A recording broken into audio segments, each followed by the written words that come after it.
pinagkaitan ng katarungan, pinagbintangan sa kasalanang hindi ginawa. Si Tala, ang bituin ng tondo, ay itinapon sa putikan ng mga Montemayor matapos siyang pagtaksilan ng lalaking pinakamamahal niya. Ang singsing na naku ng dagat ay naging tanikala ng kanyang paghihirap. Ngunit sa likod ng bawat luhang pumatak, may isang lihim na sisira sa kanilang kaharian.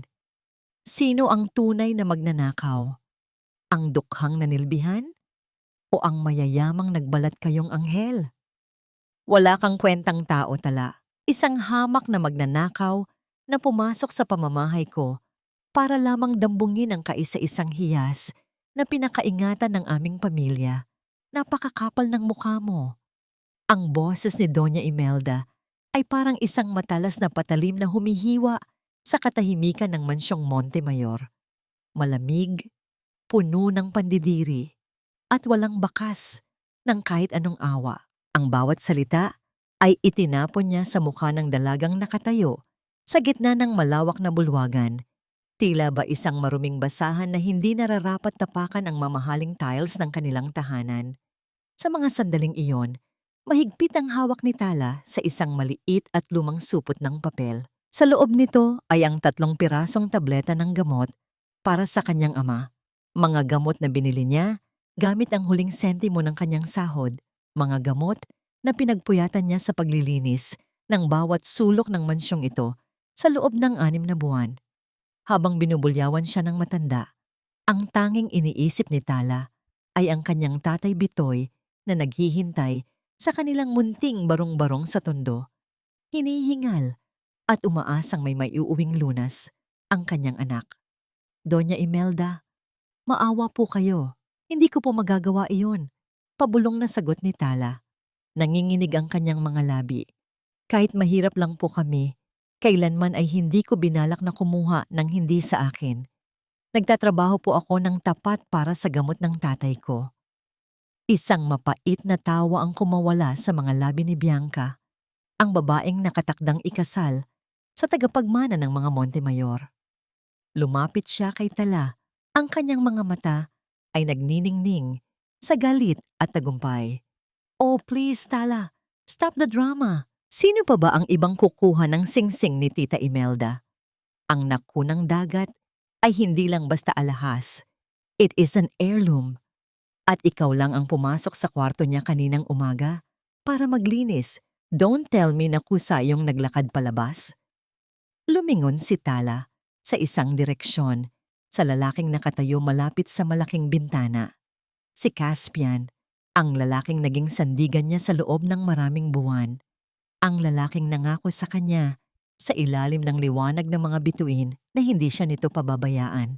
Ang lalaking kabisado ang bawat tibok ng kanyang puso.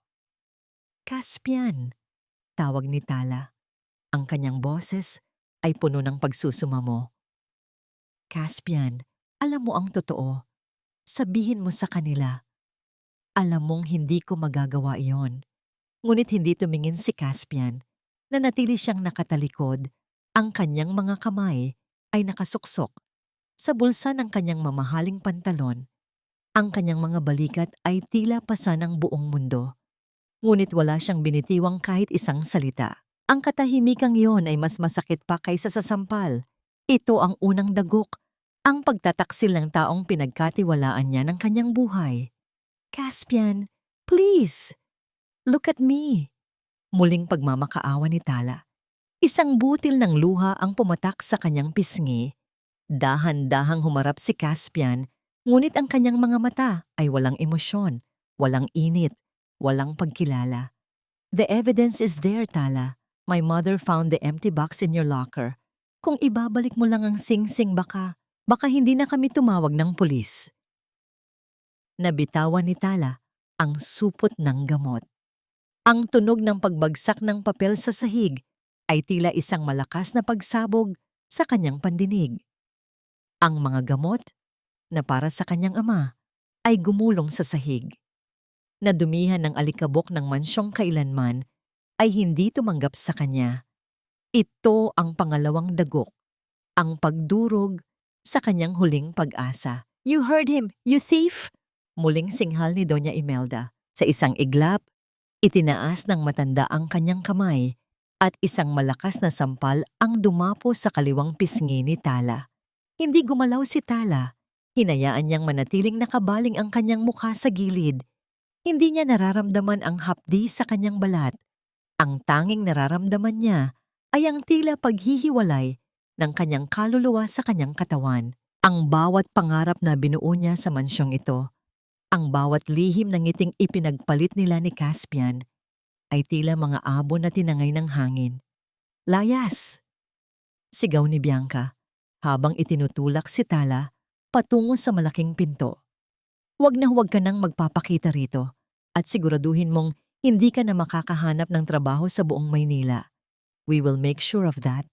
Kinaladkad ng mga gwardiya si Tala palabas. Habang hinihila siya, ang kanyang mga mata ay nanatiling nakako sa mga tabletang naiwan sa sahig. Ang gamot ng kanyang ama. Ang tanging bagay na mahalaga sa kanya sa mundong ito. Nang marating nila ang malaking gate ng Forbes Park, itinulak siya palabas. Kasabay nito, ang biglang pagbuhos ng malakas na ulan. Tila nakikiramay ang langit sa bigat ng kanyang nararamdaman. Ang bawat patak ng ulan ay parang mga karayom na tumutusok sa kanyang balat. Ngunit ang lamig nito ay hindi mapapantayan ang lamig ng puso ni Caspian. Tumayo si Tala sa gitna ng kalsada, basang-basa at nanginginig.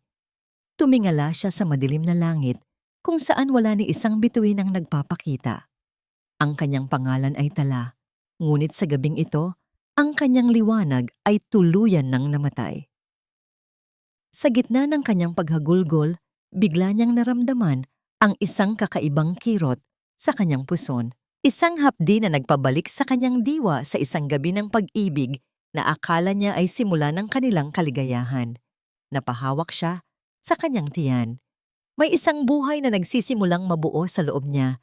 Isang buhay na bunga ng isang pag-ibig na ngayon ay isa na lamang malupit na biro habang nakasara ang malaking bakal na gate ng mga Montemayor sa kanyang harapan. Isang tanong ang paulit-ulit na umuukit sa kanyang isipan, kasabay ng bawat hikbi na kumakawala sa kanyang dibdib. Diyos ko, paano ko itatayo ang aking dangal sa mundong mas pinaniniwalaan ang yaman kaysa sa katotohanan? At paano ko bubuhayin ang anak ng lalaking naging mitya ng aking kamatayan? Tumalikod si Tala at nagsimulang maglakad palayo. Ang bawat hakbang ay tila paglubog sa putika ng kawalang katiyakan. Hindi niya alam kung saan siya kukuha ng susunod na kakainin o kung paano niya haharapin ang amang naghihingalo. Ang tanging baon niya ay ang galit na unti-unting pumapalit sa kanyang pighati. Ang bituin ng tondo ay nahulog na, ngunit sa dilim ng gabi, natutunan niyang ang pinakamasakit na sugat ay siyang magiging sandata niya sa kanyang pagbabalik. Wala na ang tatay mo, Tala. Kanina pa siyang 12:00 ng hating gabi na nalagutan ng hininga habang tinatawag ang pangalan mo. Huli na ang lahat. Ang mga salitang ito mula kay Aling Rosa, ang kanilang kapitbahay, ay mas matindi pa sa hagupit ng bagyong sumalubong kay Tala sa pag-uwi. Hindi pa man natutuyo ang kanyang damit mula sa ulan sa Forbes Park. Ang kanyang puso naman ang tila nalunod sa isang dagat ng pighati na walang dalampasigan. Dahan-dahang pumasok si Tala sa loob ng kanilang maliit na barong-barong. Ang amoy ng luma at basang kahoy, hinaluan ng amoy ng kahirapan, ay sumalubong sa kanya. Doon, sa ibabaw ng manipis at punit-punit na banig, nakahiga ang kanyang ama. Ang mukha nito ay payapa na, wala na ang hirap sa paghinga na laging nagpapakirot sa dibdib ni Tala tuwing gabi. Ngunit para kay Tala, ang kapayapaang yon ay isang sumbat. Isang malupit na paalala na sa huling sandali ng buhay ng kanyang ama, wala siya sa tabi nito dahil pilit niyang ipinagtatanggol ang kanyang dangal sa mga taong wala namang puso. Lumuhod si Tala sa tabi ng malamig na katawan ng ama. Hinawakan niya ang mga kamay nito, mga kamay na naging kalyo na sa pagtatrabaho bilang hardinero, mga kamay na nagpalaki sa kanya ng may pagmamahal sa kabila ng kasalatan. Ngayon, ang mga kamay na yon ay matigas na at tila yelo sa lamig. Tay, nandito na po ako, bulong ni Tala. Ang kanyang boses ay basag at halos hindi marinig. Patawarin niyo po ako. Wala po akong dalang gamot. Nawala po ang lahat, Tay. Itinapon po ako na parang basura. Isang hikbi ang kumawala sa kanyang lalamunan. Sinundan ng isa pa hanggang sa ang kanyang buong katawan ay nayanig ng isang matinding pag-iyak. Ito ang sakit na hindi kayang ilarawan ng kahit anong salita. Ang sakit ng pangungulila na may kasamang matinding pagsisisi. Habang ang mga Montemayor ay natutulog sa kanilang malalambot na kama at mamahaling mga kumot, si Tala ay nakalugmok sa maruming sahig. Yakap-yakap ang amang hindi na siya muling makakausap.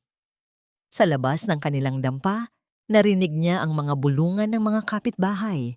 Sa tondo, ang balita ay parang apoy na mabilis kumalat sa tuyong damo.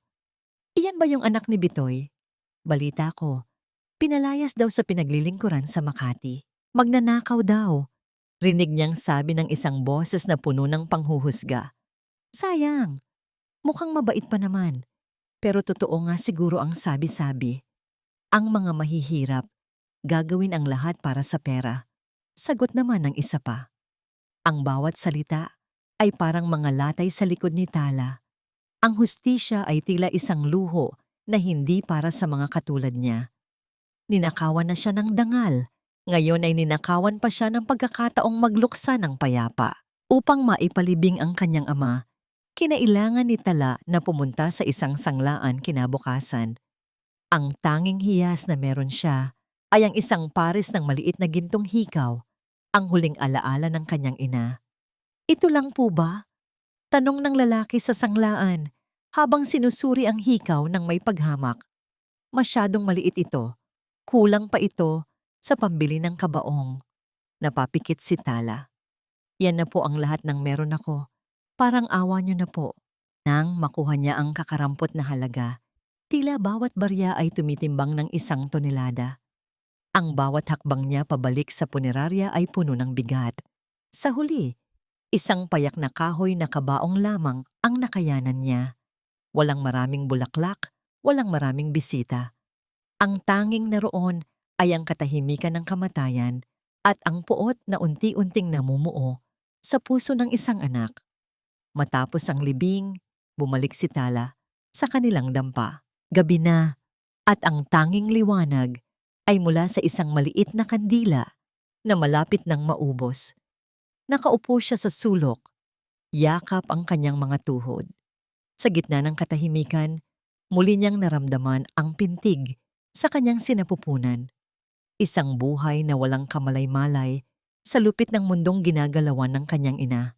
Dito, sa gitna ng alabok at dumi ng tondo, dahan-dahang hinaplos ni Tala ang kanyang tiyan. Ang kanyang mga mata, na kanina lang ay puno ng luha, ay biglang nagningning sa isang kakaibang determinasyon.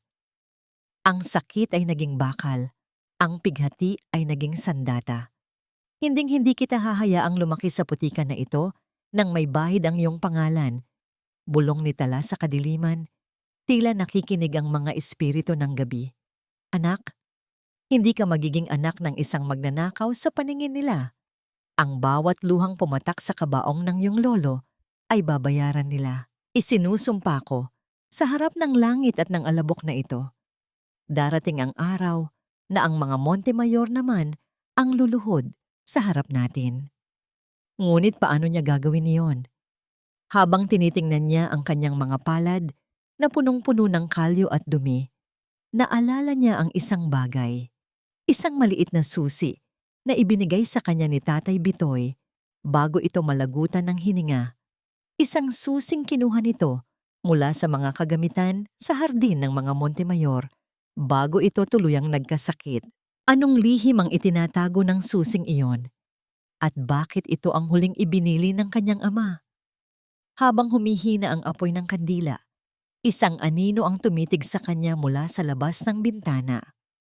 Isang pares ng mga mata na kanina pa nagmamasid sa kanyang bawat galaw. Sa wakas, Caspian, ang dumi sa buhay natin ay tuluyan nang nawala. Ngayon, wala na ang hadlang sa ating kinabukasan. Malamig at puno ng pagtatagumpay ang boses ni Bianca habang tinitingnan niya ang kanyang sarili sa malaking salamin ng silid-bihisan.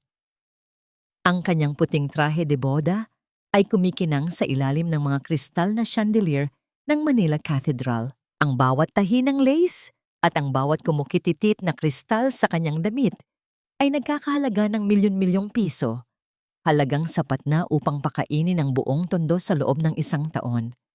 Ngunit para kay Bianca, ito ay nararapat lamang para sa isang reynang tulad niya. Sa labas ng silid, naririnig ang malakas na kampana ng simbahan. Ang bawat tunog ay parang pagdiriwang ng isang kasinungalingang binuo sa loob ng madilim na silid.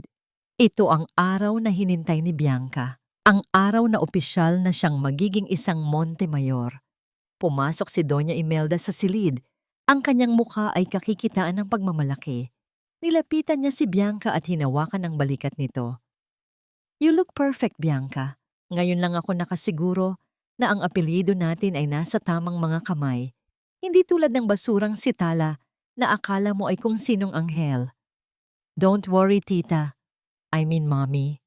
Muling tumawa si Bianca, isang tawang parang kaskas ng matalas na kuko sa salamin. "Tiniyak ko na hinding-hindi na makakabalik ang babaeng yon. I destroyed her reputation completely." Sa mundong ito, walang naniniwala sa isang dukha na wala namang boses. Habang nagaganap ang masayang paghahanda sa silid ng babae, sa kabilang panig naman ng simbahan ay nakatayo si Caspian. Suot ang kanyang mamahaling tuksido, mukha siyang isang prinsipeng handang sumumpa ng walang hanggang pag-ibig. Ngunit kung titingnan ng malalim ang kanyang mga mata, makikita ang isang kawalan. Isang hapo at pagod na kaluluwa. Ang bawat pagbati ng mga bisita ay parang isang mabigat na pasanin sa kanyang dibdib. Naalala niya ang mga gabing ipinangako niya kay Tala na siya ang kanyang magiging mundo. Ngunit sa harap ng galit ng kanyang ina at sa bigat ng utang na loob na ipinamukha sa kanya ni Doña Imelda simula pagkabata, mas pinili ni Caspian ang manahimik. Ang kanyang katahimikan ay ang pinakamalupit na sandata na pumatay sa pag-asa ng babaeng mahal niya. Nagsimula ang martsya, ang musika ay pumuno sa katedral, isang marilag na himig na dapat ay puno ng saya. Ngunit para kay Caspian, bawat hakbang ni Bianca patungo sa kanya sa altar ay parang isang hakbang patungo sa sarili niyang bilangguan. Nang magkaharap sila, ngumiti si Bianca. Isang ngiting punong-puno ng pag-ibig sa paningin ng mga tao. Ngunit para kay Caspian, iyon ay isang paalala ng lahat ng kanyang tinalikuran. Matapos ang marangyang seremonya, nagpatuloy ang pagdiriwang sa mansyong Montemayor sa Forbes Park. Ang alak ay umaagos. Ang pagkain ay hindi maubos-ubos at ang tawa ng mga elitista ay pumapailan lang sa hangin. Sa gitna ng kasiyahan, dahan-dahang lumayo si Bianca patungo sa kanyang bagong silid. Isinara niya ang pinto at tiniyak na walang nakakakita sa kanya. Lumapit siya sa isang lihim na compartment sa likod ng kanyang mamahaling vanity mirror. Doon, sa loob ng isang maliit na telang pelus, kinuha niya ang isang bagay na nagpabago sa kapalaran ni Tala, ang singsing na naku ng dagat. Ang dambuhalang brilyante ay kumikinang ng may kakaibang dilim. Tila sumasalamin sa itim na puso ng babaeng may hawak nito. Hinaplos ni Bianca ang singsing ng may pagmamalaki. Hindi ito nawala. Hindi ito ninakaw. Siya mismo ang naglagay nito sa kabinet ni Tala upang makuha ang lahat ng meron ng dalaga. Ang atensyon ni Caspian, ang tiwala ni Doña Imelda at ang posisyon bilang asawa ng tagapagmana. "Salamat sa iyo, Tala," bulong ni Bianca sa kadiliman ng silid. Ang kanyang mga mata ay nanlilisik sa galit at saya. Dahil sa singsing na ito, naging akin ang lahat. At ikaw? Bulok ka na sa dumi ng tondo, kasama ang naghihingalumong ama. Isinunuot ni Bianca ang singsing sa kanyang daliri. tinitingnan kung gaano ito kabagay sa kanyang kamay. Ngunit sa sandaling iyon, isang malakas na tunog ng pagkatok ang narinig sa pinto. Agad niyang tinanggal ang singsing at ibinalik ito sa tago. "Bianca, are you in there?" Boses yon ni Caspian, matamlay at walang buhay. "Yes, Hon. Saglit lang. Nag-aayos lang ako." Sagot ni Bianca habang mabilis na binabago ang ekspresyon ng kanyang muka mula sa pagiging isang demonyo patungo sa isang mapagmahal na asawa. Binuksan niya ang pinto at sinalubong si Caspian ng isang yakap. Amoy alak ang lalaki, isang senyales na ginagamit nito ang inumin upang lunurin ang konsensya. "Uminom ka na naman, Hon," sabi ni Bianca sa tono ng isang nag-aalalang asawa. "Dapat masaya tayo. Gabi natin ito." "Masaya ako, Bianca. Masaya ako." Pagsisinungaling ni Caspian habang nakatingin sa malayo. Tila hinahanap ang isang bituin sa gitna ng kadiliman na alam niyang hindi na niya muling makikita. Ngunit habang nakayakap si Bianca kay Caspian, hindi niya napansin na may isang maliit na bagay na nahulog mula sa kanyang bulsa nang mabilis niyang itago ang singsing kanina. Isang maliit na piraso ng lace mula sa trahe de boda na sumabit sa compartment. Isang maliit na bakas na magiging simula ng kanyang pagbagsak sa kabilang panig ng Maynila sa madilim at mabahong sulok ng tondo. Si Tala ay nakatingala rin sa langit. Hawak niya ang lumang susi na iniwan ng kanyang ama. Ang kanyang mga mata ay hindi na lumuluha. Ang bawat hapdi sa kanyang puson ay nagpapaalala sa kanya na may isang buhay na naghihintay ng katarungan. "Magpakasaya kayo sa inyong kasinungalingan," bulong ni Tala, habang ang kanyang tinig ay tila isang sumpa na dinala ng hangin patungo sa Forbes Park. "Dahil ang bawat brilyanteng suot nyo ay may katumbas na dugong kukunin ko sa tamang panahon." "Anak, naririnig mo ba si Nanay?" "Lumingon ka naman, Lito. Narito si Nanay." Ang boses ni Tala ay puno ng panginginig habang hinahaplos ang pisngi ng kanyang 2 taong gulang na anak. Nakaupo sila sa loob ng kanilang maliit na silid sa tondo, kung saan ang tanging liwanag ay nagmumula sa isang bumbilya na pabahabahagi ang sikat. Si Lito ay isang napakagandahang bata. Ang kanyang mga mata ay kasing ningning ng mga bituin at ang kanyang buhok ay kasing itim ng gabi. Ngunit sa kabila ng ganda ng kanyang mga mata, tila may isang makapal na ulap na namamagitan sa kanya at sa mundo. Hindi lumingon ang bata, na natili itong nakatitig sa kawalan. Walang reaksyon sa malakas na tunog ng mga nagdaraang sasakyan sa labas o sa malambing na tawag ng kanyang ina. Dito, sa gitna ng siksikang mga bahay, ang katahimikan ni Lito ay isang malakas na sigaw na dumudurog sa puso ni Tala araw-araw. Ang bawat araw ni Tala ay nagsisimula bago pa sumikat ang araw. Ang kanyang mga kamay, na dati ay malalambot, ngayon ay puno na ng mga sugat at kalyo mula sa paglalaba ng tambak-tambak na damit ng kanyang mga kapitbahay. Ang amoy ng sabon at chlorine ay tila dumikit na sa kanyang balat, isang permanenteng marka ng kanyang pakikibaka. Ginagawa niya ang lahat, mula sa pagtitinda ng kakanin hanggang sa paglilinis ng mga kanal, maitawid lamang ang pagkain at ang pangarap na maipagamot ang kanyang anak. "Tala, pahinga ka muna. Kanina ka pa dyan sa batya. Baka magkasakit ka na." Wika ng isang baritono at malumanay na boses mula sa pintuan. Ito si Mateo. Isang laking tondo na ngayon ay isang ganap na abogado na.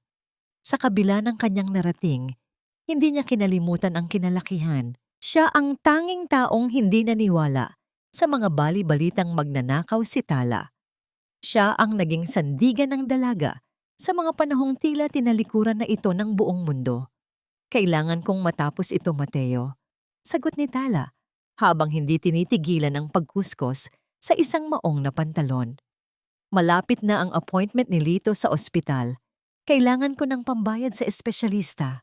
Lumapit si Mateo at dahan-dahang kinuha ang sabon mula sa kamay ni Tala. You don't have to carry the world alone, Tala. Alam mong nandito ako. Tutulungan kita. Tumingala si Tala at sa kanyang mga mata ay makikita ang pagod na naipon sa loob ng 2 taon. Salamat, Mateo. Pero alam mong ayokong maging pabigat. Utang ko na ang buhay ko sa iyo mula noong tinulungan mo kaming ilibing si tatay. Hindi utang na loob ang tawag doon, Tala. Pagmamalasakit iyon.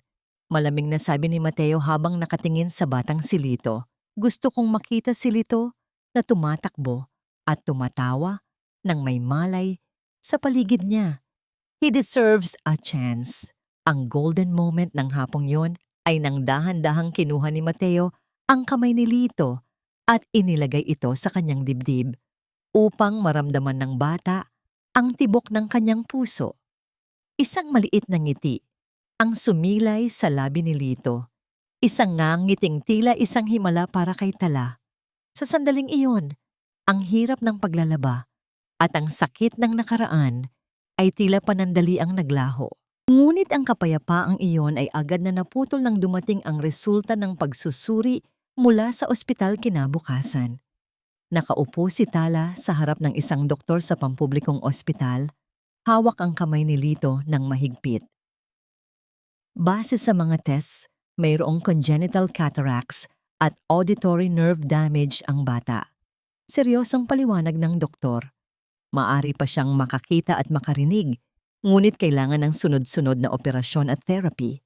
At aaminin ko sa iyo, Mrs. De La Cruz, napakalaking halaga ang kakailanganin ninyo. Milyon ang pag-uusapan natin. Ang salitang milyon ay parang isang malakas na kulog na yumanig sa buong pagkatao ni Tala. Saan siya kukuha ng ganoong halaga? Siya na halos hindi makabili ng sapat na gatas para sa kanyang anak? Habang naglalakad pabalik sa tondo, pasansilito sa kanyang likuran. Napahawak si Tala sa bulsa ng kanyang suot na lumang cardigan. Naroon pa rin ang susing iniwan ng kanyang ama. Ang susing yun, ang tanging misteryo na natitira sa kanyang buhay. Naalala niya ang huling bulong ng kanyang ama bago ito malagutan ng hininga. Ang katotohanan, nasa ilalim ng lupa, sa hardin. Sa gabing iyon, habang mahimbing na natutulog si Lito, kinuha ni Tala ang isang maliit na pala at lumabas sa likod ng kanilang barong-barong, kung saan may isang maliit na bahagi ng lupa na hindi pa sementado.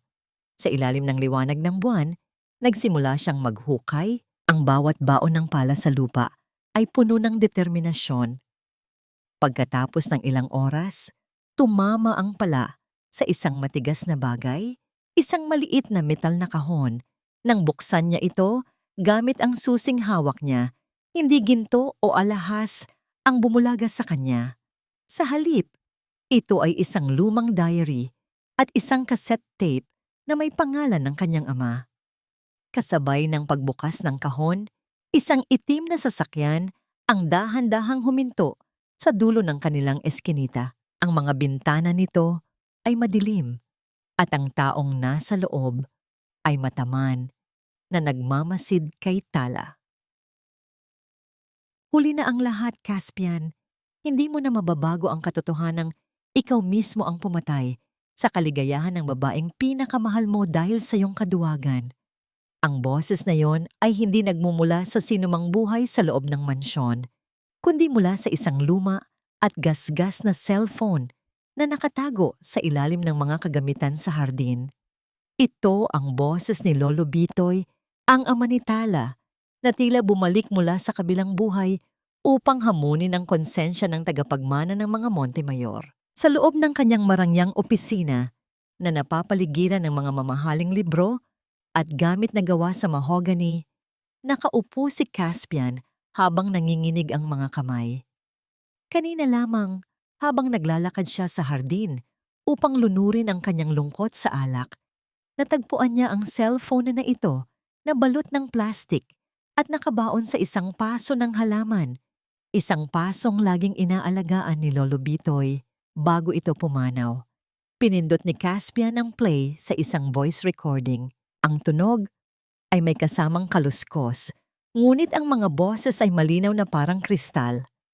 Tita Imelda, ayos na po ang lahat. Boses iyon ni Bianca.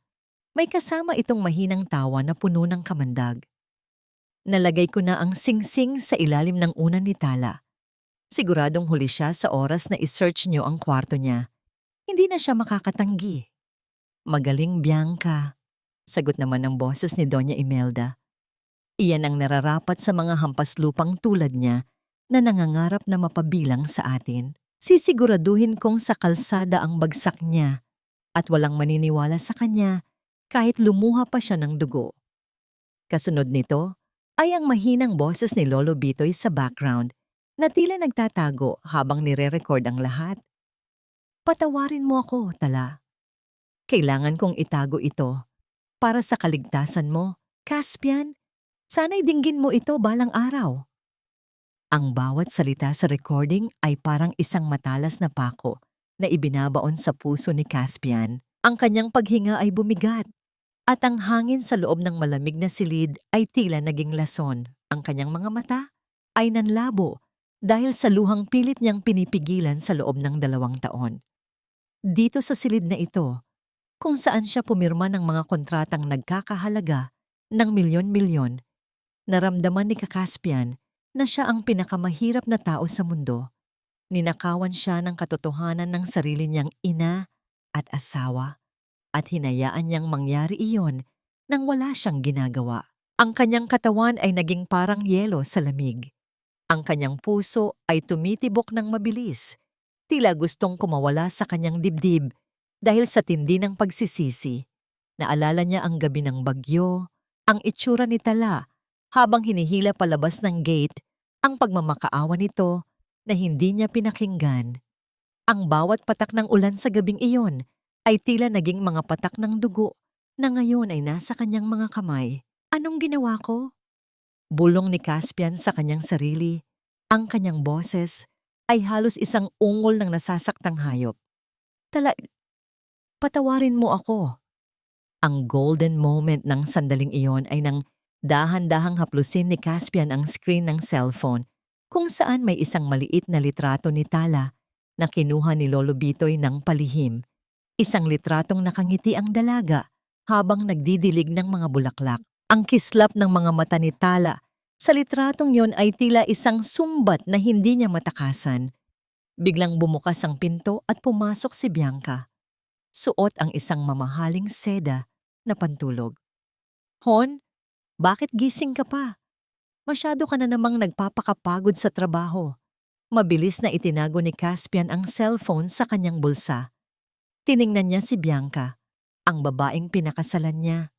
Ang babaeng akala niya ay katuwang niya sa buhay. Ngayon, ang nakikita lamang niya ay isang maskara ng kasinungalingan.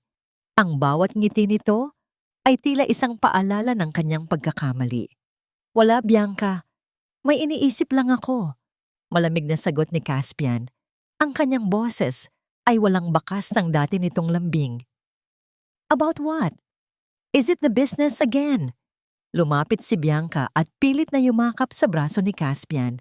Dahan-dahang tinanggal ni Caspian ang kamay ng asawa. Hindi, iniisip ko lang kung gaano kadali. Para sa isang tao, na sirain ang buhay ng iba para sa sariling interes. Natigilan si Bianca, ngunit agad din itong nakabawi ng ngiti. Ang lalim naman niyan, Hon. Tara na, matulog na tayo. Nang makalabas si Bianca, naiwan si Caspian sa gitna ng kadiliman. Kinuha niya ang kanyang susi ng sasakyan. Hindi na siya makakapaghintay pa.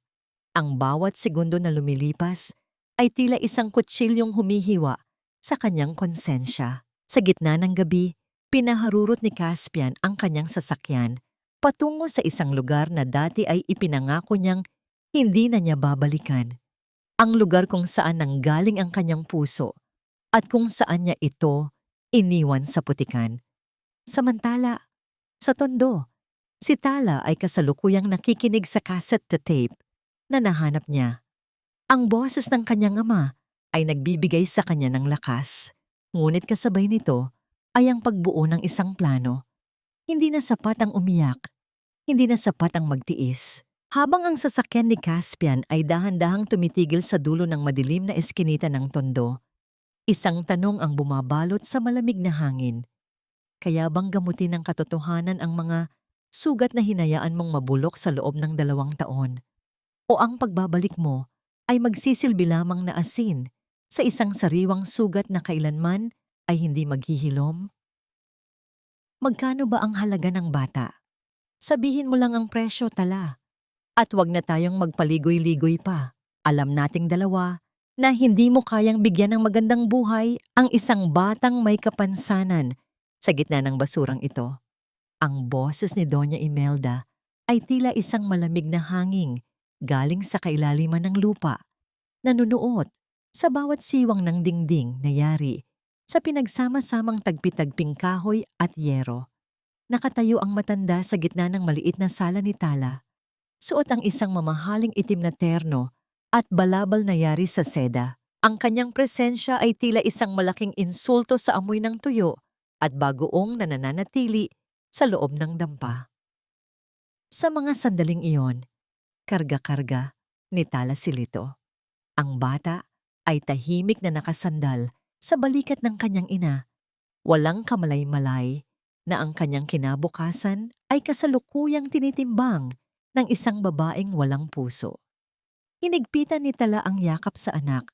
Tila ba natatakot na sa isang iglap ay bigla itong agawin ng tadhana. Ang init ng katawan ni Lito ay ang tanging nagbibigay sa kanya ng lakas upang hindi bumigay sa harap ng halimaw na nasa kanyang harapan.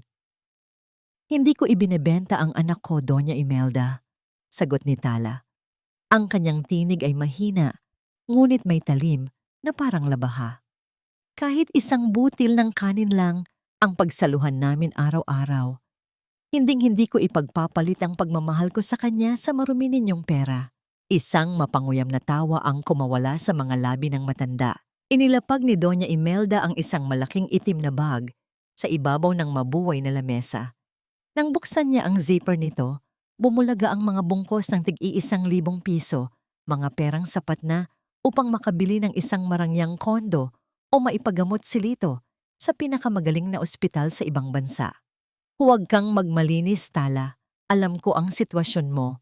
Bulag ang bata, hindi ba? O bingi, o baka pareho. Muling bulyaw ng matanda habang itinuturo ang bata ng may pandidiri. Anong klaseng buhay ang maibibigay mo sa kanya rito? Sa tingin mo ba ay gagaling siya sa paglalaba mo ng mga maruruming brief ng mga kapitbahay mo? Give the child to me. Ako ang magpapagamot sa kanya. Gagawin ko siyang isang tunay na Montemayor at bilang kapalit, lalayo ka. Maglaho ka na parang bula at huwag ka nang babalik sa buhay ni Caspian. Ang golden moment ng hapong yon ay nang dahan-dahang kinuha ni Tala ang isang basong tubig na nakapatong sa tabi. Akala ni Doña Imelda ay iinumin ito ng dalaga upang pakalmahin ang sarili.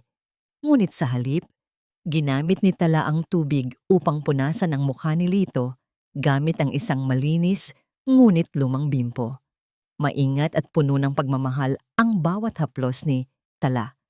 Isang tahimik na pagpapakita na ang dignidad ng kanyang anak ay hindi kayang tumbasan ng kahit anong halaga ng salapi.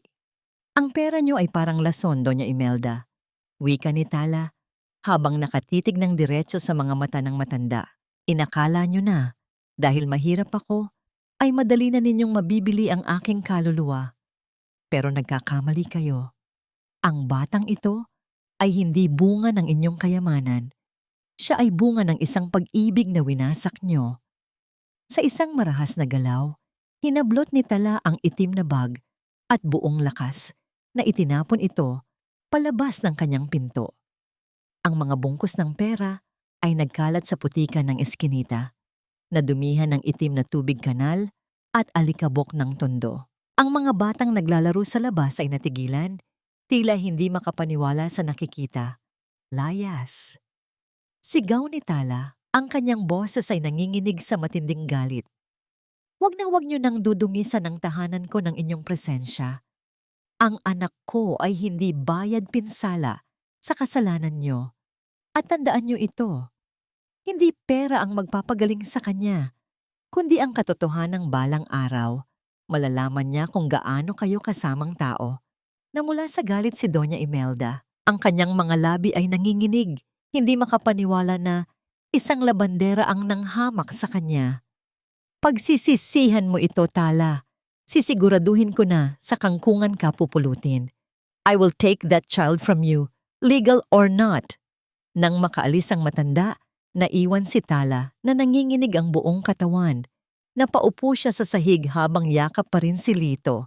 Ang bawat hikbi niya ay tila isang panalangin at isang sumpa. Sa gitna ng kanyang pag-iyak, naramdaman niya ang maliliit na kamay ni Lito na humahaplos sa kanyang pisngi. Tila pinatutuyo ang kanyang mga luha. Sa dulo ng eskinita, mula sa loob ng kanyang kotse, pinapanood ni Caspian ang lahat. Nakita niya ang pagtapon ng pera, nakikita niya ang galit ng kanyang ina, at nakita niya ang tibay ng loob ni Tala. Ngunit bago pa siya makalabas ng sasakyan, isang lalaki ang lumapit kay Tala at inalalayan itong tumayo, si Mateo. Ang abogadong tila laging naroon upang saluhin si Tala sa bawat pagkadapa nito. Isang matinding selos ang gumapang sa dibdib ni Caspian, isang damdamin na wala siyang karapatang maramdaman. Habang tinitingnan niya ang tatlo, si Tala, si Mateo at ang bata, isang katotohanan ang sumampal sa kanya. Ang pamilyang dapat ay sa kanya, ay kasalukuyang binuubuo ng ibang tao sa gitna ng hirap na siya mismo ang nagdulot. Akala mo ba ay mananalo ka sa amin, Tala? Isang hamak na labandera laban sa pinakamakapangyarihang pamilya sa bansa? Mag-isip ka muna bago mo ituloy ang kahibangang ito dahil baka sa kangkungan ang bagsak ng bangkay mo. Ang boses ni Bianca sa kabilang linya ng telepono ay punong-puno ng pagbabanta. Isang malamig na bulong na tila isang ahas na dahan-dahang pumupulupot sa leeg ni Tala. Ngunit sa halip na manginig, mas lalong humigpit ang hawak ni Tala sa lumang cellphone. Ang kanyang mga mata ay nakatitig sa anak niyang si Lito na mahimbing na natutulog, walang kamalay-malay na ang kanyang ina ay kasalukuyang nakikipagpalitan ng bala ng salita sa reyna ng mga Montemayor. Hindi ako natatakot sa iyo, Bianca. Matapang na sagot ni Tala. Ang kanyang tinig ay hindi na ang tinig ng mahinhing katulong na madaling saktan. Ang katotohanan ay hindi nabubulok. At sa pagkakataong ito, sisiguraduhin kong malalaman ng buong mundo kung anong klaseng halimaw ang nagtatago sa likod ng maganda mong mukha. Kinabukasan, sa tulong ni Attorney Mateo, formal na nagsampa si Tala ng kasong qualified defamation at malicious prosecution laban kay Doña Imelda at Bianca Montemayor. Hindi lang iyon, isinama rin nila ang kaso ng unjust vexation at ang matagal nang itinatagong ebidensya ng pang-aabuso sa mga manggagawa sa loob ng kanilang mansyon. Mabilis na kumalat ang balita. Ang kasaysayan ni Tala, isang dukhang dalaga mula sa Tondo na binansagang magnanakaw, ngunit ngayon ay lumalaban para sa kanyang dangal at para sa kanyang anak, ay naging paboritong paksa sa mga radyo at telebisyon. Ang mga kababaihan sa palengke, ang mga labandera sa Sapa, at maging ang mga empleyado sa Makati ay nagsimulang magpakita ng suporta. Siya ang naging simbolo ng injustice na nararamdaman ng maraming Pilipino laban sa mga mapangaping mayayaman. Heto ang mga papeles. Tala, wika ni Mateo habang inilalapag ang mga dokumento sa kanilang lamesa. Mabigat ang laban na ito. Gagamitin nila ang lahat ng pera at koneksyon nila para baluktutin ang batas. Pero huwag kang mag-alala, hindi kita iiwan. Ang golden moment ng sandaling iyon ay nang dahan-dahang abutin ni Tala ang kamay ni Mateo. Ang kanilang mga daliri ay nagtagpo sa ibabaw ng mga legal na dokumento. Nararamdaman ni Tala ang init at proteksyon na ibinibigay ng lalaki. Isang pakiramdam na matagal na niyang kinalimutan. Salamat, Mateo. Hindi ko alam kung paano kita mababayaran sa lahat ng ito. Huwag mong isipin yon, Tala. Tugon ni Mateo Ang kanyang mga mata ay puno ng katapatan. Gusto ko lang na balang araw, makita ni Lito na ang kanyang ina ay ang pinakamatalino at pinakamatapang na babaeng nakilala ko. Ngunit habang lumalakas ang suporta ng publiko, lalo namang nagiging desperado ang mga Montemayor. Sa loob ng kanilang mansyon nagwawala si Bianca. Ang kanyang mga plano ay unti-unting nagkakabutas-butas. Hindi ito pwedeng mangyari. Imposibleng matalo ako ng isang hampas lupang yon. Isang gabi, habang ang kadiliman ay bumabalot sa eskinita ng tondo, isang itim na van ang dahan-dahang pumasok sa lugar. Ang ingay ng makina ay tila isang babala na hindi napansin ng mga naninirahan doon. Sa loob ng dampa ni Tala, kasalukuyan siyang nagluluto ng hapunan habang si Lito ay naglalaro sa isang sulok. Biglang bumukas ng marahas ang pinto. Dalawang lalaking nakamaskara ang pumasok, ang kanilang mga galaw ay mabilis at tila sanay sa karahasan. Ang isa ay agad na sumunggab kay Tala, tinatakpan ng kanyang bibig upang hindi makasigaw. Ang isa naman ay dumiretso kay Lito. Naramdaman ni Tala ang matinding takot na tila yelo sa kanyang dugo. Nagpupumiglas siya. Sinusubukang kumawala. Ang kanyang mga kuko ay binabaon sa braso ng lalaki. Sa kabila ng takot, ang instinct ng isang ina ang nanaig. Buong lakas niyang kinagat ang kamay na tumatakip sa kanyang bibig hanggang sa malasahan niya ang pait ng dugo. Napaatras ang lalaki dahil sa gulat at sakit. Sapat na pagkakataon upang makasigaw si Tala ng buong lakas. "Mateo, tulong! Ang anak ko!" Kasabay nito, mabilis na pumasok si Mateo mula sa pintuan. Hindi siya nag-atubili. Hinarangan niya ang lalaking papalapit kay Lito. Nagkaroon ng mabilis na pagtutunggali sa gitna ng maliit na espasyo. Ang bawat kalabog ng katawan sa pader at ang ingay ng mga nagtumbahang gamit ay lumikha ng isang nakabibinging gulo sa loob ng dampa. Sa gitna ng dilim, tila ang bawat anino ay naging kaaway. Dahil sa takot na dumami ang tao sa labas at marinig ang sigaw ni Tala, mabilis na nagpasiya ang mga salarin na tumakas. Iniwan nila ang dampa at mabilis na sumakay sa naghihintay na van bago pa man makakilos ang mga kapitbahay. Naiwan si Tala na nakaluhod sa sahig.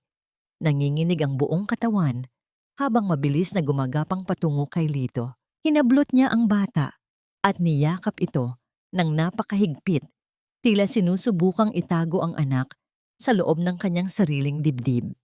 "Lito, anak, ayos ka lang? Narito si nanay. Narito si nanay."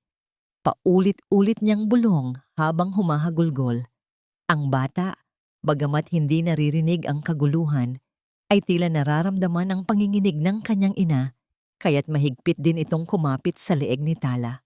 Ang golden moment ng gabing iyon ay nang mapansin ni Tala ang isang maliit na laruang kotseng yari sa kahoy na hawak ni Lito. Ito ay nayurakan at nadurog sa gitna ng pagtutunggali.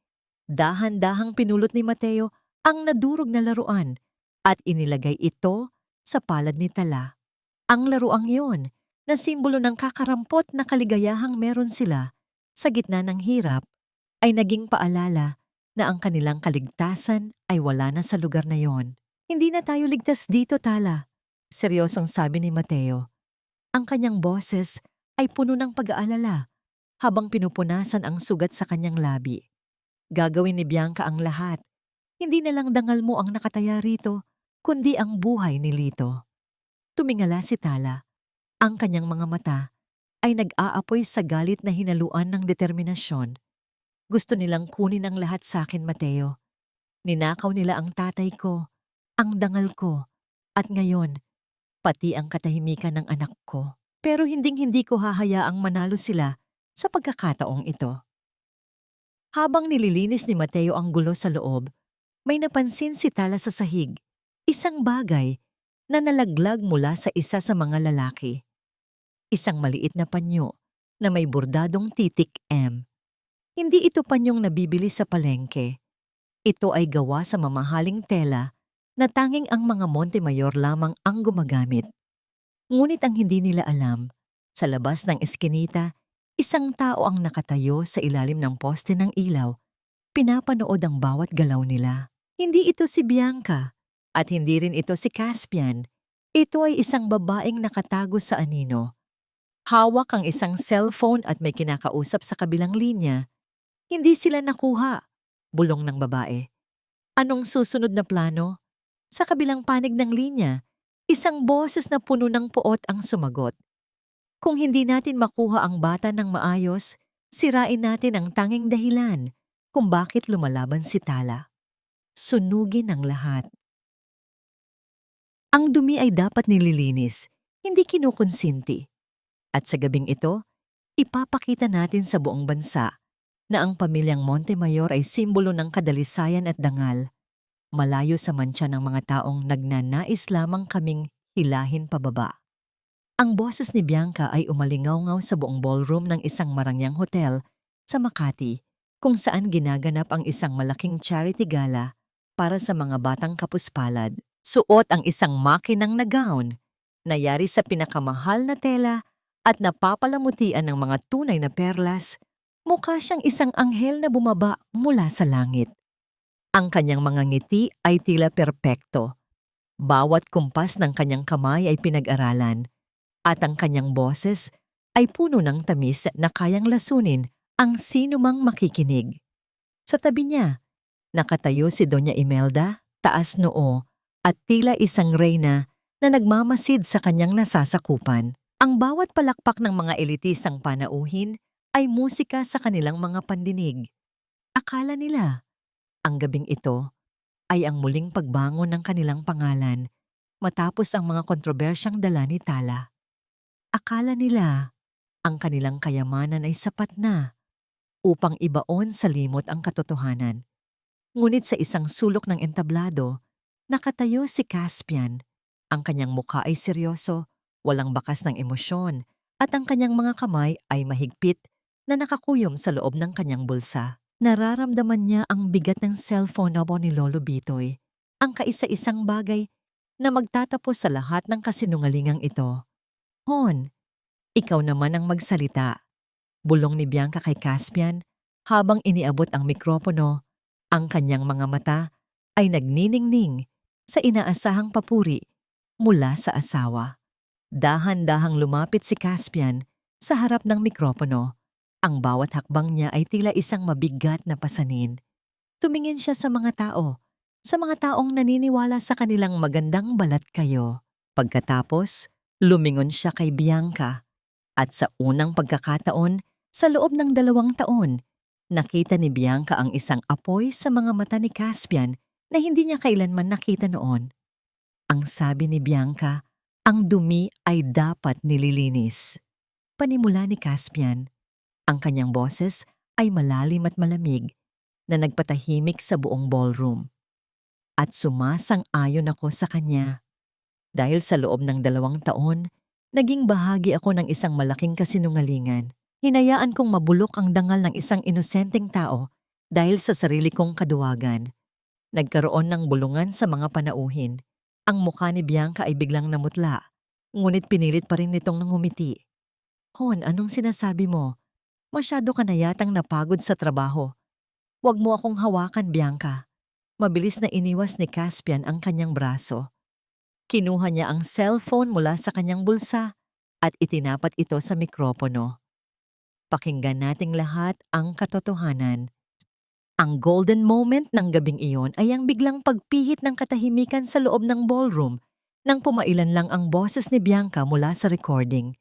Ang boses na puno ng kamandag na nagpaplano kung paano itatanim ang singsing sa gamit ni Tala. Ang boses ni Doña Imelda na tumatawa habang hinahamak ang pagkatao ng isang labandera. Ang bawat salita ay parang isang sampal sa lahat ng nakikinig. Ang mga kislap ng kamera ay nagsimulang sumabog sa bawat sulok. Ang mga mamamahayag na naroon ay mabilis na kinuha ang bawat detalye. Si Doña Imelda ay tila naging isang estatwa sa gitna ng entablado. Ang kanyang mukha ay nawalan ng kulay. Kasinungalingan iyan! Isang edit lang iyan! Sigaw ni Bianca Ang kanyang maskara ay tuluyan ng nadurog. Caspian, bakit mo ito ginagawa sa akin? Ako ang asawa mo. Lahat ng ginawa ko ay para sa atin. Para sa atin o para sa pera mo? Balik na tanong ni Caspian. Bianca, alam ko na ang lahat. Alam ko na ikaw ang nagnakaw ng singsing. Alam ko na ikaw ang nag-utos na saktan si Tala sa tondo. Hindi totoo iyan. Sa takot at galit, lumingon si Bianca kay Doña Imelda. Tita, sabihin mo sa kanya, ikaw ang nag-utos sa akin na gawin ang lahat. Ikaw ang kumuha ng pera sa kumpanya para ibayad sa mga utang mo sa sugal sa Macau. Huwag mo akong ilaglag dahil pareho nating ginustong mawala ang babaeng yon. Napaatras ang mga tao. Ang pag-amin ni Bianca tungkol sa paglustay ng pondo ng kumpanya ay tila isang malakas na pasabog na yumanig sa pundasyon ng mga Montemayor. Si Doña Imelda ay napahawak sa kanyang dibdib. Ang kanyang mga mata ay nanlilisik sa galit kay Bianca. Ikaw na ahas ka, sigaw ni Doña Imelda. Sabay hablot sa buhok ni Bianca sa harap ng lahat. Pinatira kita sa bahay ko. Binigyan kita ng posisyon at ganyan mo ako babaliktarin? Nagkagulo sa entablado. Ang dalawang reyna ng Forbes Park ay kasalukuyang nag-aaway na parang mga hayop sa harap ng buong alta sosyedad ng Maynila. Ang kanilang mararangyang damit ay nag-usot. Ang kanilang mga alahas ay nagtalsikan sa sahig. At ang kanilang tunay na pagkatao ay tuluyan ng nabulgar. Sa gitna ng kaguluhan, isang pangkat ng mga kalalakihan na nakauniporme ng pulis ang pumasok sa ballroom. Ang tunog ng kanilang mga sapatos sa matigas na sahig ay nagbigay ng hudyat na tapos na ang palabas. Doña Imelda Montemayor at Bianca Montemayor, wika ng pinuno ng mga pulis. Kayo ay nasa ilalim ng pag-aresto para sa mga kasong qualified theft, defamation, at obstruction of justice. Habang pinuputol ng mga pulis ang kaguluhan at pinapusuasan ng dalawa, tumingin si Caspian sa malayo. Sa dulo ng ballroom, nakita niya ang isang pamilyar na anino. Nakatayo roon si Tala, kasama si Mateo. Ang kanilang mga mata ay nagtagpo, walang ora ng ngiti, walang saya, tanging isang malalim na pagkilala na ang katarungan ay nagsisimula pa lamang. Tapos na, Tala. Bulong ni Caspian sa kanyang sarili habang ang kanyang puso ay tila bumibigay sa bigat ng lahat. Ngunit bago pa mailabas ang dalawa, isang huling tingin ang ibinigay ni Bianca kay Tala. Isang tingin na puno ng pangako ng higit pang karahasan. At sa labas ng hotel, ang usok mula sa tondo ay nagsisimulang pumailan lang sa langit. Tila isang madilim na anino na susunod sa kanilang tagumpay. Ayoko na, Mami. Pagod na akong maging sunod-sunuran sa mga kasinungalingang binuo nyo. Pagod na akong makita ang sarili ko sa salamin at mahiya sa aninong nakikita ko. Ang tinig ni Caspian ay hindi sumisigaw, ngunit ang bawat salita ay may bigat ng isang nagigibang gusali sa loob ng malamig na silid ng hukuman. Nakatayo siya sa witness stand. Ang kanyang mga kamay ay nakapatong sa ibabaw ng Biblia, habang ang kanyang paningin ay diretso sa mga mata ni Doña Imelda. Ang matanda, na ngayon ay nakaupo sa defendant's chair, ay tila isang reynang nawalan ng korona, ngunit ang kanyang mga mata ay nag-aapoy pa rin sa galit at kawalan ng pagsisisi. Sa kabilang panig ng silid, nakaupo si Tala. Katabi niya si Attorney Mateo at karga niya ang batang silito. Sa unang pagkakataon, tiningnan ni Caspian ang kanyang anak nang walang pag-aalinlangan. Nakita niya sa mukha ng bata ang sarili niyang mga mata, ang sarili niyang hugis ng labi, at ang inosenteng liwanag na muntik ng lamunin ng kadiliman ng pamilya Montemayor. Caspian, mag-isip ka! Bulyaw ni Doña Imelda. Hindi na inintindi ang babala ng hukom. Lahat ng meron ka, lahat ng kinatatayuan mo ay dahil sa akin. Wala kang utang na loob. Pinoprotektahan lang natin ang dangal ng pamilya natin laban sa mga mapagsamantalang tulad ng babaeng yan. Ang utang na loob. Ang salitang ito ang naging tanikala ni Caspian sa loob ng 3 dekada.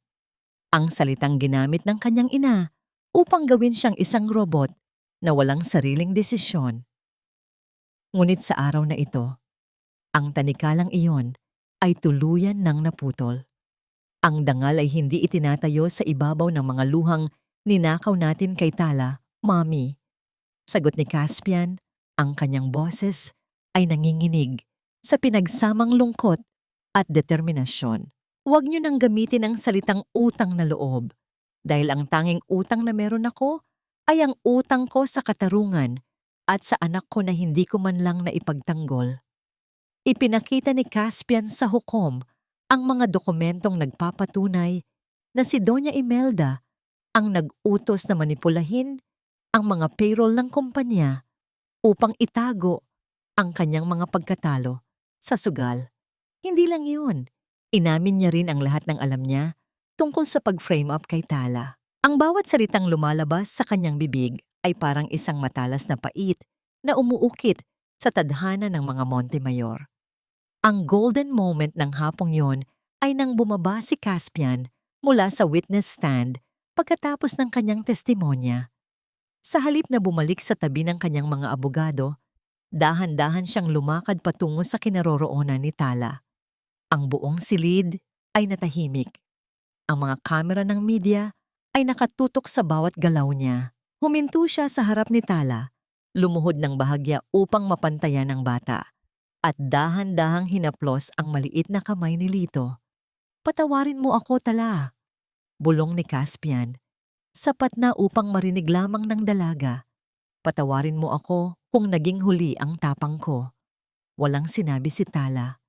Ngunit ang kanyang mga mata, na dati ay puno ng puot, ay tila bahagyang lumambot sa gitna ng mga luha. Ang pananahimik ni Tala ay hindi nangangahulugan ng pagpapatawad, kundi isang pagkilala na ang katarungang matagal niyang ipinaglaban ay sa wakas ay naririto na. Matapos ang ilang oras na deliberasyon, ibinaba ng hukom ang hatol. Si Doña Imelda at Bianca ay napatunayang nagkasala sa mga kasong isinampa laban sa kanila.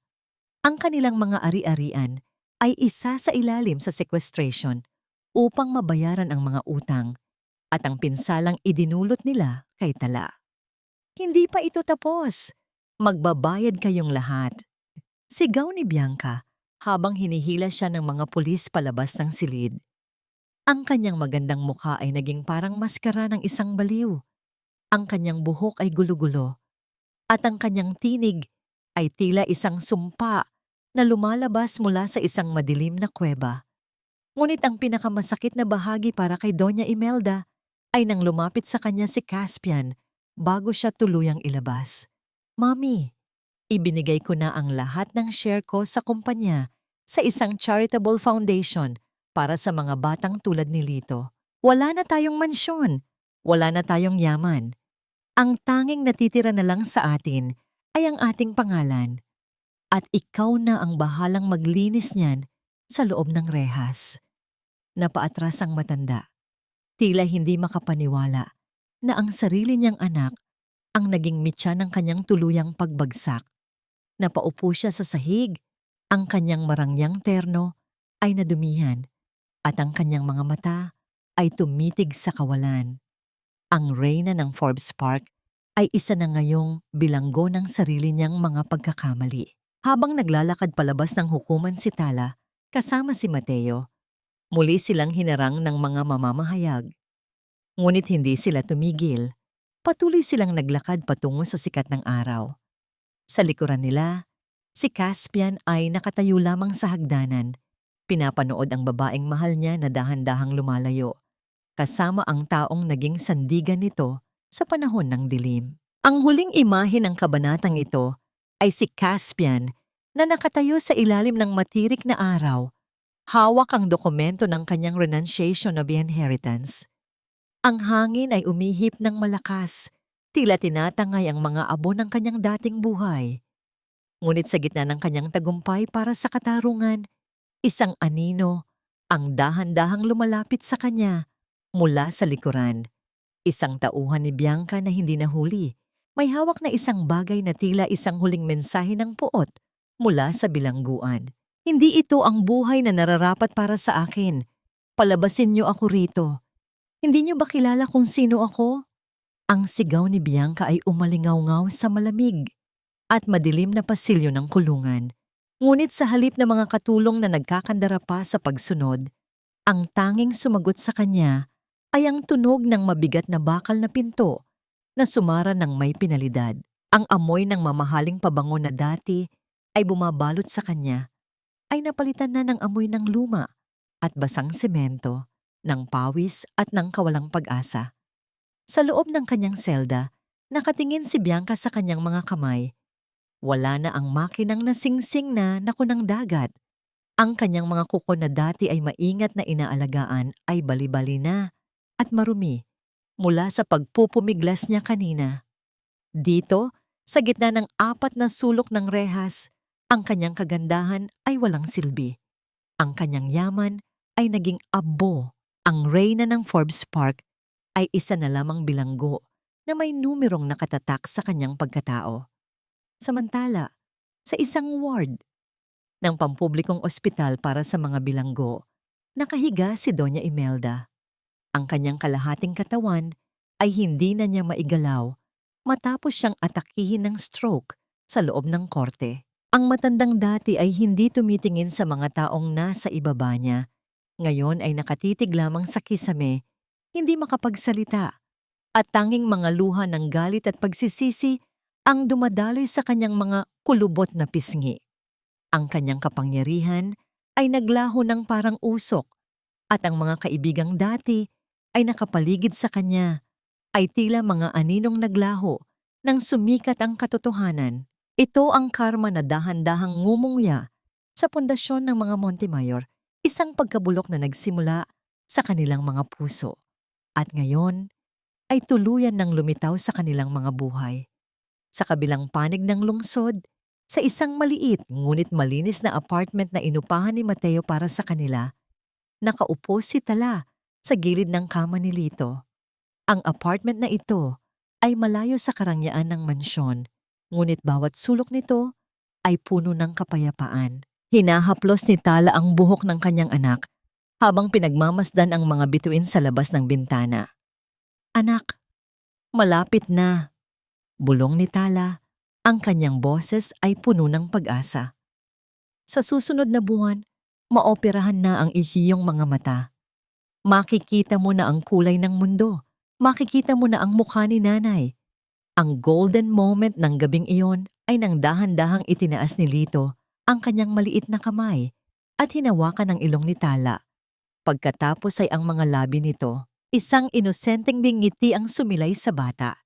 Isang ngiting hindi nabubulag ng kahit anong kapansanan. Sa sandaling iyon, naramdaman ni Tala na ang lahat ng sakit, ang lahat ng sampal, at ang lahat ng pang-aalipusta ay sulit na lahat. Ang kanyang anak, ang kanyang naging katuwiran, ang kanyang naging lakas. Isang mahinang katok sa pinto ang nagpalingon kay Tala.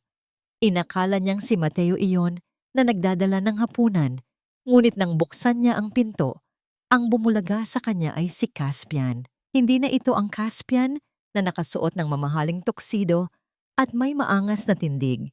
Nakasuot siya ng simpleng t-shirt at maong. Ang kanyang buhok ay gulo-gulo at ang kanyang mga mata ay nagpapakita ng matinding pagod. Hawak niya ang isang maliit na sobre at isang lumang kahon ng mga laruan. "Tala, hindi ako magtatagal," panimula ni Caspian. Ang kanyang boses ay nanginginig. "Gusto ko lang ibigay ito. Ito ang huling perang natitira sa aking personal na bank account bago ko tuluyang isuko ang lahat. Para ito sa operasyon ni Lito. At ang kahon na ito, mga gamit ko ito noong bata pa ako. Gusto kong mapunta ito sa kanya." Tumingin si Tala sa sobre, pagkatapos ay sa mga mata ni Caspian. "Bakit Caspian? Bakit ngayon lang?" "Dahil ngayon ko lang naintindihan na ang tunay na kayamanan ay hindi ang kumpanya o ang mansyon," sagot ni Caspian habang nakayuko. "Ang tunay na kayamanan ay ang pagkakataong maitama ang mali. Kahit na ang ibig sabihin niyon ay mawala ang lahat sa akin. Tala, aalis na ako ng Maynila. Pupunta ako sa probinsya upang magturo. Gusto kong simulan ng buhay ko sa paraang hindi ikakahiya ng ating anak balang araw. Isang mahabang katahimikan ang namagitan sa kanila. Ang hangin sa pagitan nila ay tila pununo ng mga alaala ng kanilang nakaraan, ng mga pangako sa ilalim ng buwan, at ng mga pagtataksil sa loob ng mansyon. Hindi ko alam kung mapapatawad kita, Caspian. Wika ni Tala. Ang kanyang boses ay matatag, ngunit walang galit. Ngunit para sa anak ko, tatanggapin ko ito. Hindi dahil kailangan namin ang pera mo, kundi dahil karapatan ni Lito na makita ang mundo gamit ang tulong ng kanyang ama. Dahan-dahang tumalikod si Caspian. Ang kanyang mga balikat ay bahagyang gumaan. Ngunit bago siya makahakbang palayo, may isang bagay na nahulog mula sa kanyang bulsa. Isang maliit na susi. Ang kapareha ng susing hawak ni Tala. Isang bagay pa, Tala. Lumingon si Caspian. May isang vault sa lumang bahay ng aking lolo sa Laguna. Ang mga susing iyan ang magbubukas sa katotohanan tungkol sa kung paano nakuha ng aking ina ang lupain niyo sa probinsya noon. Hindi lang ikaw ang biktima niya, pati ang mga magulang mo ay ninakawan niya ng lupa bago pa man tayo ipanganak. Nagulat si Tala. Ang misteryo ng kanyang pagkatao at ang ugat ng kahirapan ng kanyang pamilya ay tila mas malalim pa sa inaakala niya. Habang naglalakad palayo si Caspian sa madilim na pasilyo, naiwan si Tala na nakatitig sa dalawang susing hawak niya. Ang katarungang nakuha niya sa korte ay simula pa lamang. Isang mas malaking sikreto ang naghihintay na mabuksan. Isang sikretong maaaring magpabago sa tingin niya sa kanyang buong buhay. At sa dilim ng gabi, isang pares ng mga mata ang patuloy na nagmamasid sa kanila mula sa isang itim na sasakyan sa ibaba. Ang taong ito ay dahan-dahang inilabas ang isang litrato ni Tala at ni Mateo. At pagkatapos ay sinulatan ito ng malalaking pulang titik. Katapusan. Nakikita mo ba ako, anak? Si nanay ito. Buksan mo ang iyong mga mata. Mahal ko. Huwag kang matakot sa liwanag. Ang boses ni Tala ay halos isang pabulong na panalangin, puno ng pagsusumamo at pag-asa, habang nakatayo siya sa tabi ng hospital bed ni Lito. Ang silid ay nababalot ng amoy ng antiseptiko at ang malamig na bugso ng aircon. Ngunit sa loob ng dibdib ni Tala ay may isang nag-aapoy na kaba. Dahan-dahang tinatanggal ng doktor ang puting benda sa mga mata ng bata. Bawat ikot ng tela ay tila isang segundong tumatagal ng habambuhay. Naroon si Mateo sa tabi niya, mahigpit na nakahawak sa kanyang balikat upang magbigay ng lakas. Sa may pintuan, nakatayo si Caspian. Hindi siya pumasok ng tuluyan, tila nahihiya pa rin sa kanyang nakaraan. Ngunit ang kanyang mga mata ay nakatitig sa kanyang anak nang may matinding pagnanais na makitang muli ang liwanag sa buhay nito. Bago ang sandaling ito, isang huling pagtatangka ng karahasan ang naganap. Ang tauhan ni Bianca na nagmamasid sa kanila ay sumubok na manabutahe sa labas ng ospital. Ngunit si Caspian, ang lalaking dati ay inhuhunhu orc at takot sa sariling anino, ang siyang humarang. Hindi siya lumaban ng may dahas, kundi hinarap niya ang panganib upang protektahan ang kanyang mag-ina. Sapat na upang tuluyang madakip ang huling galamay ng puot ni Bianca. Ang kanyang braso ay may benda dahil sa sugat, ngunit ang kanyang mukha ay payapa. Nang tuluyang matanggal ang huling bahagi ng benda, dahan-dahang kumurap ang mga mata ni Lito. Ang mahahaba niyang pilik mata ay tila mga pakpak ng paru-paro na naghahanap ng dapo. Sa simula, tila nalilito ang bata, ngunit nang tumama, ang banayad na liwanag ng araw mula sa bintana, ang kanyang mga itim na mata ay nagsimulang gumanap. Ang golden moment ng sandaling iyon ay nang dahan-dahang ituro ni Lito ang mukha ni Tala, isang maliit na daliri, ang dumapos sa ilong ng kanyang ina. Pagkatapos ay sa mga labi nito. Isang malapad na ngiti ang sumilay sa bata. Isang ngiti ng pagkilala, hindi na sa pamamagitan ng pandama, kundi sa pamamagitan ng paningin na ang unang salitang lumabas sa bibig ni Lito, malinaw at puno ng buhay. Napahagulgol si Tala, ngunit sa pagkakataong ito, ang kanyang mga luha ay hindi na galing sa sakit. Ang mga ito ay mga luha ng tagumpay. Niyakap niya ang kanyang anak at sa unang pagkakataon, sa loob ng maraming taon, naramdaman ni Tala na ang bituin ng kanyang buhay ay muling sumilang sa gitna ng kadiliman. Lumipas ang 6 na buwan, malayo sa ingay at polusyon ng Maynila. Sa isang tahimik na bayan sa probinsya ng Laguna, matatagpuan ang isang maliit na paaralan sa paanan ng bundok. Ang simoy ng hangin ay amoy dahon ng saging at basang lupa, at ang huni ng mga ibon ay nagsisilbing musika sa bawat umaga. Dito, sa ilalim ng isang malaking puno ng nara, makikita si Caspian. Hindi na siya ang makapangyarihang tagapagmana ng mga Montemayor.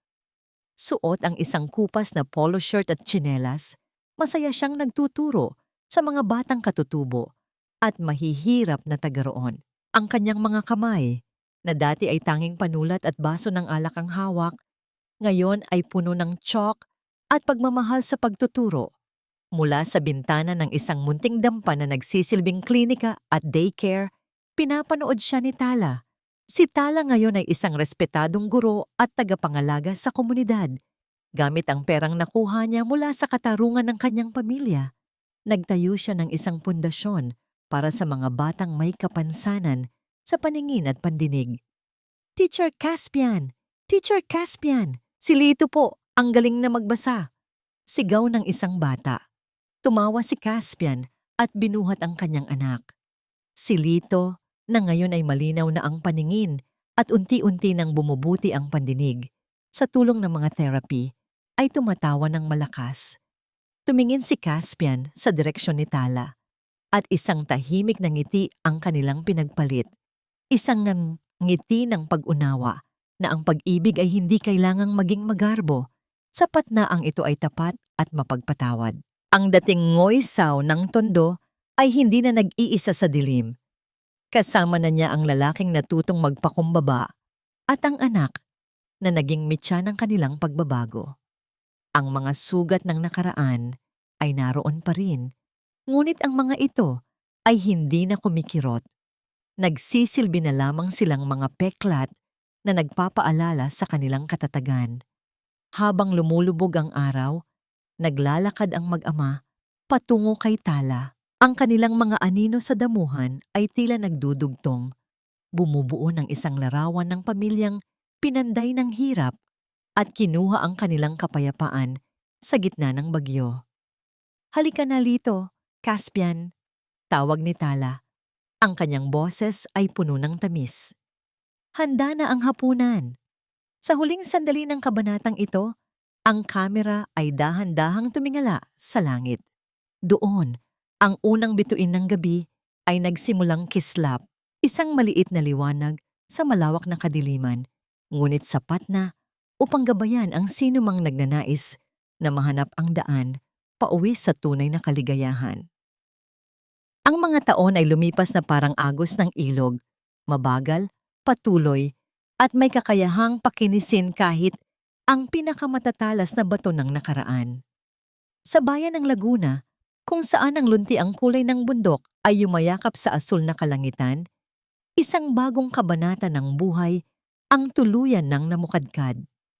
Ang dating ngoy-saw ng tondo na si Tala ay hindi na isang biktima ng tadhana, kundi isang babaeng nagmamay-ari na ng kanyang sariling liwanag. Sa ilalim ng malaking puno ng nara sa tapat ng kanilang paaralan, nakaupo si Tala habang pinagmamasdan ang kanyang anak na si Lito.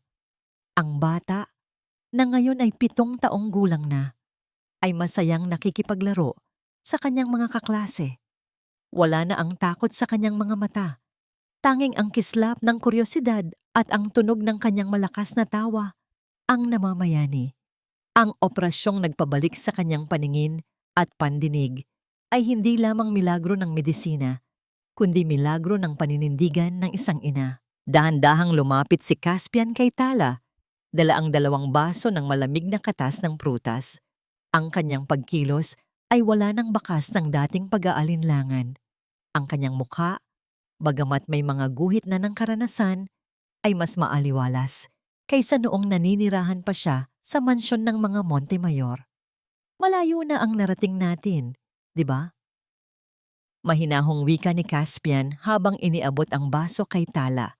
Tumingala si Tala at ngumiti ng bahagya. Totoo, Caspian, minsan kailangan nating mawala ang lahat upang mahanap natin kung ano ang tunay na mahalaga. Napatingin si Caspian sa kanyang mga palad na ngayon ay may mga marka na rin ng pagtatrabaho sa lupa at paghawak ng chalk. Tala, hanggang ngayon, nagpapasalamat ako na binigyan mo ako ng pagkakataong maging bahagi ng buhay ni Lito. Alam kong ang pagpapatawad ay hindi isang bagay na ibinibigay ng madalian, pero ang makita kayong dalawa na masaya, sapat na yon sa akin. Ang golden moment ng huling hapon na ito ay nang dahan-dahang itinigil ni Tala ang kanyang ginagawa at tumingin ng diretso sa mga mata ni Caspian. Walang puot, walang pait. Napatawad na kita, Caspian. Hindi dahil sa kinalimutan ko ang sakit, kundi dahil pinili kong palayain ang sarili ko mula sa bilangguan ng galit. Ang pagpapatawad ay hindi para sa iyo, kundi para sa kapayapaan ng aking kaluluwa. Sa sandaling iyon, dumating si Mateo mula sa bayan, dala ang mga bagong libro para sa library ng paaralan. Ang abogadong naging sandigan ni Tala ay nanatiling isang tapat na kaibigan at tagapagtanggol ng kanilang pamilya. Isang tango ng paggalang ang ipinalit ni Caspian kay Mateo. Isang pagkilala sa lalaking hindi nang iwan sa panahon ng dilim. Ang kanilang samahan ay binuo hindi ng selos, kundi ng iisang layunin. Ang protektahan, ang katahimikang matagal nilang ipinaglaban. Kumusta na nga ba ang mga naging mitya ng kanilang pagdurusa? Sa malayo, sa loob ng isang tahimik at malamig na silid sa bilangguan, si Bianca ay nananatiling bilanggo ng kanyang sariling inggit. Ang kanyang pangalan ay dahan-dahan ng binubura ng panahon sa alaala ng mga tao. At si Doña Imelda? Ang matanda ay nananatili sa isang nursing home, hindi na makapagsalita, at tanging ang mga anino ng kanyang mga maling desisyon ang kanyang kasama sa pag-iisa. Ang kanilang karma ay hindi ang kamatayan, kundi ang pagkalimot ng mundong dati ay pilit nilang kinokontrol. Habang lumulubog ang araw, dinala ni Tala ang isang kumpol ng sariwang bulaklak sa puntod ng kanyang amang si Lolo Bitoy, na ngayon ay maayos nang nakahimlay sa probinsya. Tay, panalo na tayo, bulong ni Tala habang inilalatag ang mga bulaklak sa ibabaw ng marmol. Hindi lang natin nabawi ang lupain natin, nabawi rin natin ang ating dangal. Ang inyong apo ay nakakakita na, at ang inyong anak ay hindi na muling yuyuko sa sinuman. Ang tinig ni Tala ay dinala ng hanging amoy lupa patungo sa mga puno, tila isang awit ng tagumpay na nagtatapos sa isang mahabang gabi. Ang nobelang ito ay hindi lamang kwento ng isang api na nagtagumpay. Ito ay kwento ng pag-ibig na natutong maghintay, ng katotohanang hindi kayang ibaon ng salapi, at ng isang inang naging bituin sa gitna ng sarili niyang kadiliman. Dahil sa huli, ang pinakamahalagang alahas na maaaring isuot ng isang tao ay hindi ang brilyanteng naku ng dagat na ninakaw at naging mitya ng gulo. Ang tunay na hiyas ay ang hiya na nagpapaalala sa atin ng tama, ang pag-asa na hindi nauubos, at ang patawad na nagpapahilom sa pusong sugatan. Ang bituin ng tondo ay isa na ngayong bituin ng kapayapaan. At sa ilalim ng liwanag nito, ang pamilyang Montemayor at De la Cruz ay wala na. Dahil ang natitira na lamang ay isang pamilyang binuo ng katotohanan, dangal, at walang hanggang pag-ibig. Hayaan nating ang kislap ng bituing iyon ang magsilbing tanda na sa bawat madilim na gabi, laging may bagong umagang naghihintay na sumikat para sa ating lahat. Maraming salamat sa inyong pagtangkilik at sa pagbabahagi ng inyong oras upang samahan si Tala sa kanyang mahaba at masakit, ngunit makabuluhang paglalakbay. Mula sa madilim na iskinita ng Tondo hanggang sa marangyang bulwagan ng Forbes Park, ang inyong pakikinig ang nagbigay ng buhay at hininga sa bawat salitang aking isinulat. Sa totoo lang, hindi naging madali ang paghabi sa kwentong ito. May mga sandaling tumitigil ang aking panulat, lalo na nang isulat ko ang eksena sa Kabanata 2 kung saan huli nang dumating si Tala para sa kanyang ama. Nadama ko ang bawat patak ng kanyang luha dahil ang kwentong ito ay hango sa mga totoong damdamin at karanasan ng mga taong nakapaligid sa atin. Mga inang tinitiis ang lahat ng pasakit para sa kanilang anak at mga pusong pilit na winawasak ng mga makapangyarihan ngunit nananatiling matatag. Ang nobelang ito ay parang isang maliit na kandila sa gitna ng malakas na hangin. Nais nitong ipaalala sa atin na ang pag-ibig, katotohanan at dangal ay hindi kailanman matatalo ng ginto o brilyante. Ang pagpapatawad ay parang isang binhi na itinanim sa tuyong lupa. Mahirap itong palaguin, ngunit kapag nagbunga, ito ang magbibigay sa atin ng pinakamatamis na kapayapaan.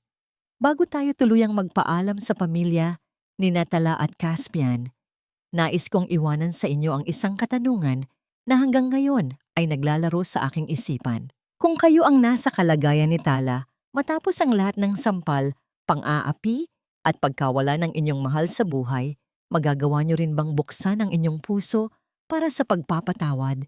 O mas pipiliin niyo bang bitbitin ang galit bilang inyong sandata habang buhay? Nais naming marinig ang inyong mga saloobin. Ibahagi ang inyong nararamdaman sa comment section sa ibaba. Huwag din ninyong kalimutang i-like at i-share ang ating kwento upang mas marami pang puso ang maabot ng mensahe ng pag-asa at paghilom. Maraming salamat sa inyong walang sawang suporta at hanggang sa muli nating pagkikita sa susunod na mga pahina ng buhay, naway manatiling maningning ang inyong sariling mga bituin. Ang bawat kislap ng bituin sa gabing ito ay nagsisilbing saksi na wala ng dilim na hindi kayang talunin ng isang pusong tapat at marangal. Mula sa kaibuturan ng aking puso, nais kong magpasalamat sa inyong lahat na nanatili at nakiisa sa paglalakbay ni Tala hanggang sa huling sandali ng kwentong ito. Habang isinusulat ko ang bawat pahina, lalo na nang dumating tayo sa bahaging kailangang magluksa ni Tala, sa gitna ng kawalang katiyakan at marinig ang huling hininga ng kanyang ama, hindi ko mapigilang mapaluha. May mga gabing tila nararamdaman ko ang bawat sampal ng tadhana sa kanya at ang bawat kirot ng kanyang puso ay naging kirot din ng aking panulat. Ang kwentong ito ay hango sa mga damdamin at pagsubok na madalas nating makita sa ating paligid. Mga kwento ng pagsasakripisyo na tila isang maliit na apoy sa gitna ng malakas na bagyo na kahit gaano kalakas, ang ihip ng hangin ay tumatanggi pa ring mamatay. Nais kong ipaalala sa inyo na ang pagpapatawad ay hindi isang tanda ng kahinaan. Ito ay isang binhi na itinatanim natin sa sugatang lupa upang balang araw ay mamukadkad ang tunay na kapayapaan. Ang katotohanan ay parang sikat ng araw sa dapit hapon. Maaaring lumabo ito sa paningin ng marami, ngunit hinding-hindi ito tuluyang mawawala. Ngunit bago tayo tuluyang magpaalam sa mga tauhang minahal at kinamuhian natin, may isang katanungang nais kong iwanan sa inyong mga puso.